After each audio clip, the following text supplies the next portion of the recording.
You have evidence of an injury. That's not necessarily evidence of an assault. Tonight, unanswered questions about a woman found badly injured on the street in Winnipeg.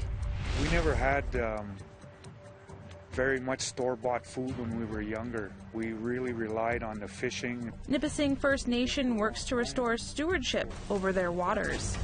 Keeps us strong. And maintaining culture, one bead at a time.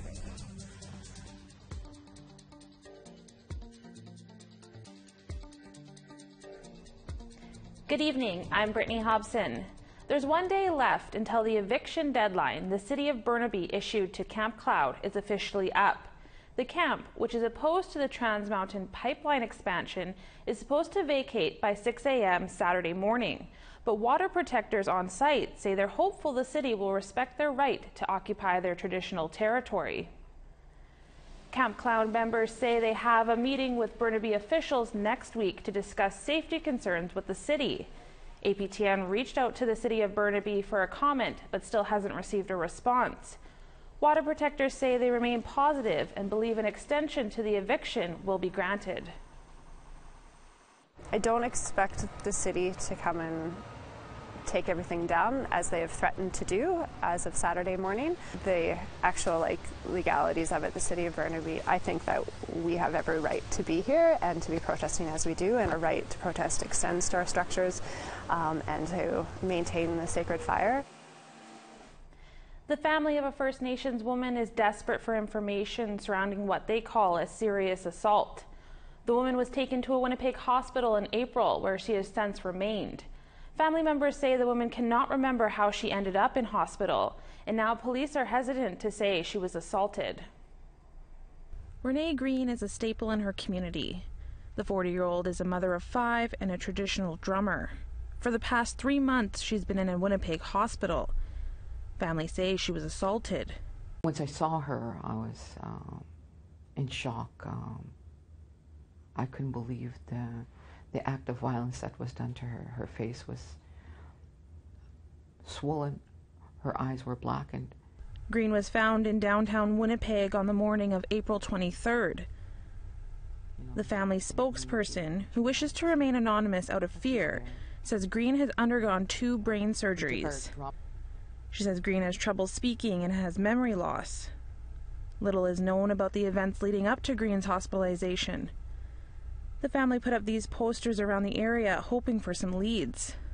We need something that's going to help us when things like this happen, because I found it frustrating that I had to do all the legwork, and I'm not sure what they're doing. Last Friday, police put out a public plea for information. They too have little information. We don't even know if that is where the scene is. So she was last seen around Portage and Balmoral. We don't know if that's where her injuries occurred, if she walked to that area from somewhere, if she was taken to that area by somewhere or by somebody.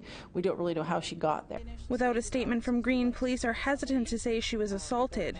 You have evidence of an injury. That's not necessarily evidence of an assault.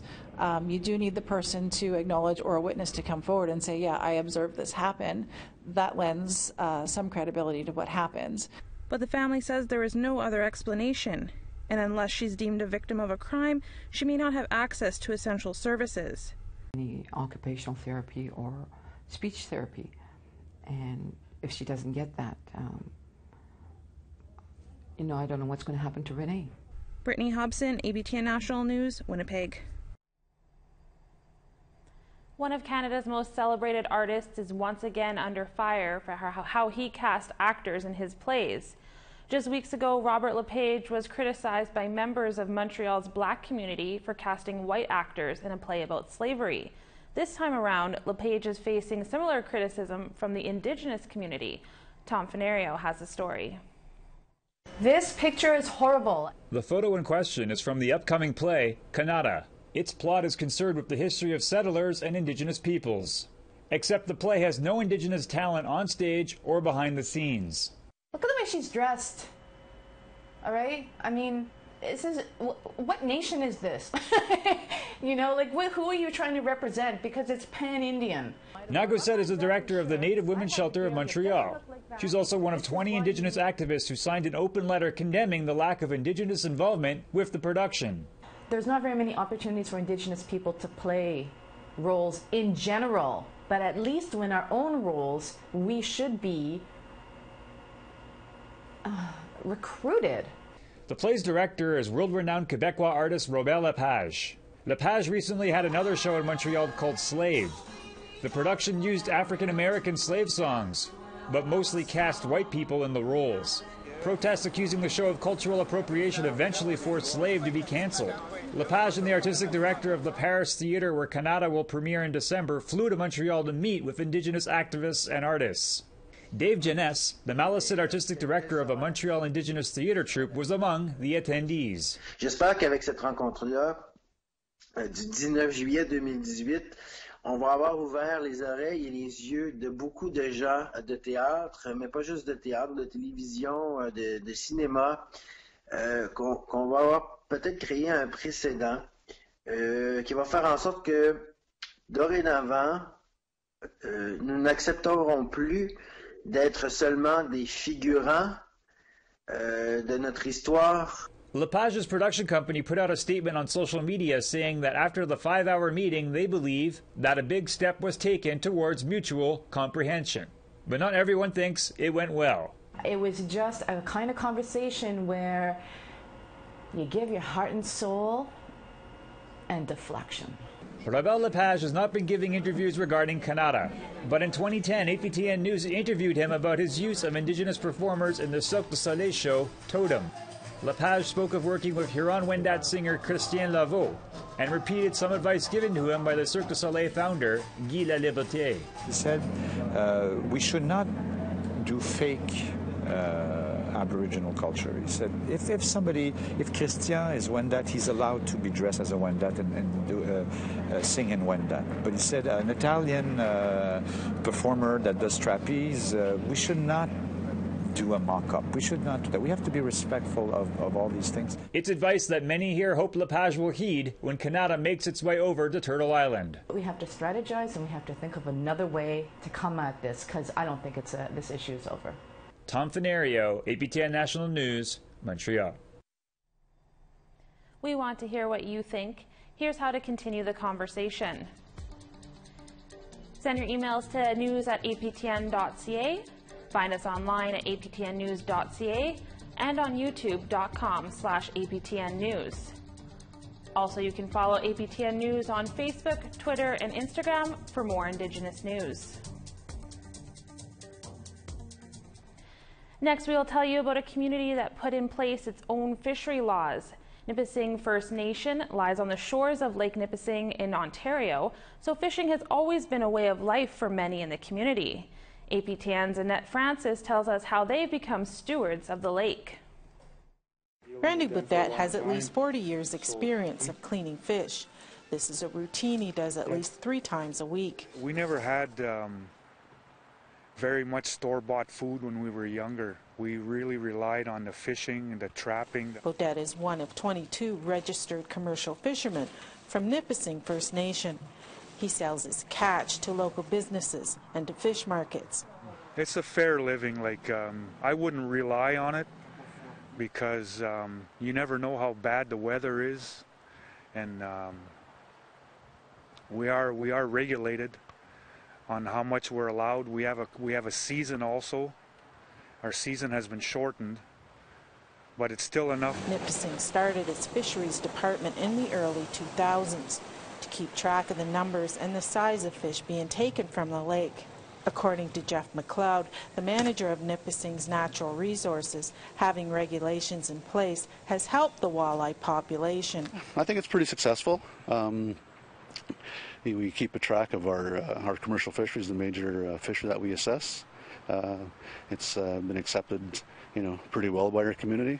Chief Scott McLeod says in 2014 their data collected over the years showed the threat of a collapse because fish were being taken before they were old enough to replenish. In order to enforce their own laws on the water, Nipissing and the province of Ontario signed a memorandum of understanding. And they took our laws and they amended them into the provincial law. So essentially, we now had them recognizing our laws and their legislation. So what that did was it set up for a system where If our First Nation members do not abide by our laws, our community laws, because these were ratified by our community, essentially we tell them, you need to choose which community you belong to, because if you don't follow our community laws, then you must follow the outside community laws. It's a system that's working quite well within the community, says Jeff McLeod. Registration is very simple, and to be compliant, they have to follow regulations of our Nipissing Nation fisheries law, which entails the number of panels of nets they can set on a given day, the mesh size, fishing seasons, and reporting of catches, and to allow biological sampling. For a Baudette, it's something that needs to be followed. It's really important to have these regulations in place for our future generations, and then on, you know, because if there was no regulations, there are people that would just fish and fish and fish and fish. According to Chief McLeod, Nipissing's fisheries management program has been recognized by many First Nations across the country. Their goal is to move beyond the Memorandum of Understanding with the province and have their own laws upheld in the court. Annette Francis, APTN National News, Nipissing First Nation. A high number of Yukon First Nation students aren't meeting the grade. At the recent Council for Yukon First Nations General Assembly, Yukon chiefs heard just how bad the Yukon education system is underfunded and failing their students. According to the Council of Yukon First Nations Education Committee, there's a big gap in how much federal funding goes to Yukon First Nations compared to French First speakers, who make up 5% of the student population. Only $1,100 goes to First Nations students compared to $35,000 that goes to French First students. The federal dollars flow into the Yukon through the territorial government, and the territorial government says they're in charge of the education system in the Yukon, so we want to meet with the territorial government and say we want a piece of those dollars to educate our citizens so we can have more success. Time for a quick break. Coming up, a police program in Northern Ontario is helping kids make healthy choices.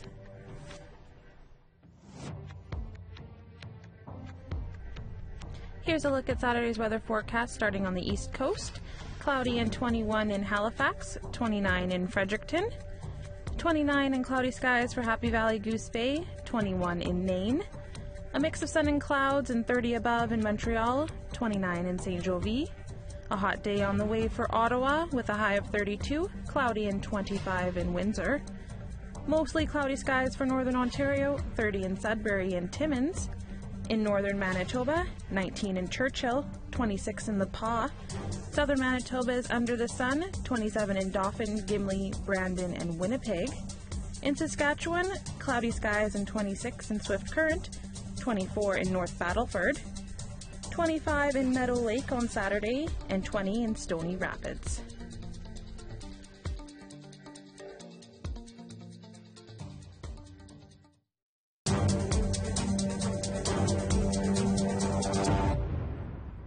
Welcome back. Police in Pekajikam First Nation are helping youth make healthier choices.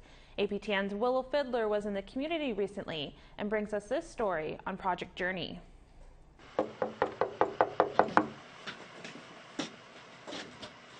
Having the police come to your door isn't always good news. Good morning, George. Good morning. I'm here for your granddaughters. But this morning, Sergeant Chris Amell is not driving a police cruiser, and he's not taking anyone to jail. In fact, he's hoping to prevent that from happening. From a policing perspective, although it's not answering calls for service, it's an investment so that we don't have to answer calls for service. Sergeant Amell has worked in Pekajikam since 2007. He's been running Project Journey since it started in 2013. The 5-year project funded by Public Safety aims to reduce youth crime and solvent abuse in this remote First Nation. A response to a lot of the tragedies that were occurring. Back in 2007 to 2009, there was a high rate of suicide, and the police felt that we were in a position to do more in terms of supporting the community to help overcome some of those challenges. ML says Project Journey provides positive alternatives for the youth who make up a large portion of the community. When they're given opportunities to make healthy choices, they almost 100% of the time choose to make healthy choices. Tyra King is used to Sergeant Amel knocking on her door now. She got involved with Project Journey when it first started. Yeah, it happens a lot. You don't seem to mind. No, I don't mind. Sergeant Amel said removing barriers that prevent participation is essential. Sometimes that includes transportation. But just making sure that we have everything they need, so the only choice they really have to make is whether or not to participate. King is at a girls' retreat being held at the school. The 16-year-old has had many positive experiences through regular participation with Project Journey. I have my hair styling certification. Met Justin Trudeau, traveled a lot, and went to conferences. She says it's important to have these opportunities. I faced a lot of alcoholism in my life, and the youth faces that too a lot of times, and a lot of losses of their loved ones. It affects them emotionally, physically, and mentally, I guess.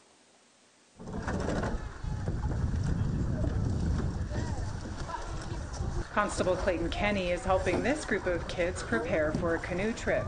He says land-based activities is a way to empower youth. They're allowed to be themselves out on the land and realize that they do have something to offer and skills that they can excel in. Youth outreach worker Rusty Keeper plans to paddle along on the canoe trip and knows the challenges that kids face in Pekangicum. Youth were easily influenced to, start sniffing early. There were a lot of it when I was growing up. I mostly just stayed away from it, but I saw a lot of other kids get turned. He's also seen the impacts Project Journey has had on the youth. I think it's good for it to be here, so the kids can have someone to go to, to talk to someone. What will happen to Project Journey at the end of this year is still being worked out, but one thing is clear. We're seeing a reduction in youth crime, and we're seeing a reduction in solvent abuse. We're also seeing an increase in positive relationships between peers, between participants and their families, between participants in the community in general.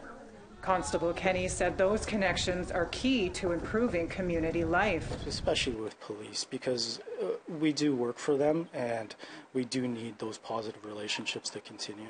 For King, who wants to be a makeup artist, Project Journey has opened her eyes to the possibilities ahead. It gave me a lot of confidence in myself and gave me a voice, and it gave me opportunities, and yeah, I'm very grateful to have it in my life. Willow Fiddler, APTN National News, Pekangicum First Nation. We want to hear what you think about this story and more. Here's how to continue the conversation. Send your emails to news@aptn.ca. Find us online at aptnnews.ca and on youtube.com/aptnnews.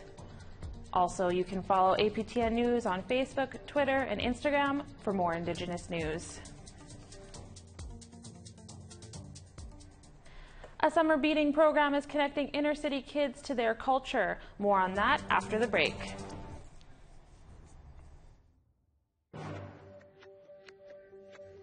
Rest of Saturday's weather forecast picking back up in northern Alberta, 19 in High Level, 16 in Grand Prairie. A sunny day in Lethbridge with a high of 27, 29 above in Medicine Hat. Cloudy skies across much of BC, 20 in Kamloops, 19 in Tofino. Sun with a mix of clouds and 26 for Smithers and Fort St. John. In the Yukon, 25 in Beaver Creek, 22 in Mayo. Over to NWT, a cloudy day in Fort Simpson with a high of 17. A bit of sun for Yellowknife with a high of 23. 21 in Fort McPherson, cooler temperatures for Sax Harbor with a high of 0. In Nunavut, 21 for Whale Cove and Chesterfield.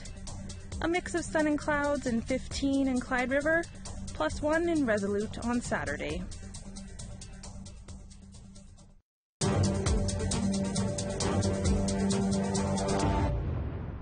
Thanks for sticking with us. Isabella Lewis has many concerns for her niece when she is on summer vacation. That's because Winnipeg's violent crime rates continue to rise. Though, as Brittany Guillot reports, that isn't her main concern. I'll show you. You just wrap this little tail. For Isabel Lewis, this workshop is much more than simply beading. Keeps us strong. We need to be connected to a cultural background, strong as human beings, as strong as women. The colors, it goes back to my roots, the heritage, and like working with each single bead is like praying, because you're sitting there in quiet and solitude, and you have that moment of prayer. And then when you're making something for somebody, then you're praying for that person, or you're just having fun. At the Manitoba Indigenous Cultural Education Centre, Lewis and her niece are able to strengthen their connection to their culture, one that Lewis says she's just discovering. It's a way for her to revitalize what was once lost. Donis Kennedy is the Community Connections Coordinator here at MICEC. She says they work to help people create a connection to their culture. Because of our recent history with colonization and residential school, a lot of people feel that they don't belong in community, or they don't know how to show that they belong in community. So I really enjoy helping people find a way to show who they are, be proud of who they are in their beadwork by reconnecting people. Kennedy says by staying busy with her beadwork projects, she is able to find acceptance and beauty throughout the flaws, in both the beading and herself. On Tuesdays, she facilitates the beading workshop during the summer months. She says anyone is welcome to join. As for Lewis, she says, it brings me life, something to look forward through the day. And so when I'm working with bringing my niece and her two little friends, it just brings that joy back in. For APTN National News, I'm Brittany Guillot. That's your APTN National News for this Friday. For news anytime, visit our website, aptnnews.ca. A repeat edition of APTN Investigates is up next. I'm Brittany Hobson. Have a great weekend.